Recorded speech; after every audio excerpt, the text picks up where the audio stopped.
За өнөөдрийн богино хичээлээр бид уулын замд жолоодох үед юуг анхаарах ёстой вэ гэдэг талаар ярилцъя гэж бодож байна.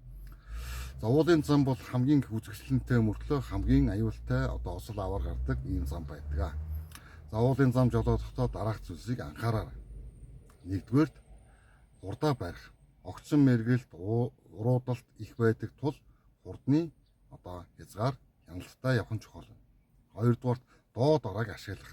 Өгсөөр уруудалт дээр тоормсоо үргэлж гიშгээд байх биш, араагаараа хурдаа барих хэрэгтэй. Гуравдугаарт уулзуур эргэлтээр дохио өгч өөрийгөө хаана явж байгааг бусад жолоочдод ойлгуулах нь ослоос сэргийлдэг. Дөрөвдүгээрт зайгаа сайн барь. За тавдугаарт анхаарал сарниулах зүйлсээр өөрийгөө сатааруулахгүй байх хэрэгтэй. За жолооч нарын гаргадаг нийтлэг алдаа бол уруудахдаа тоормсоо үргэлж тарж яваад тоормсыг халуулдаг. За огцом эргэлтээр хит хурдан орж гулсах, өөрийгөө би сайн жолооч гэж хит итгээд анхаарал сулрах. За ийм учраас өнөөдрийн гол санаа бол уулын замд хурдаа араагаараа зөв тохируулж анхаарлаа төвлөрүүлж хамгийн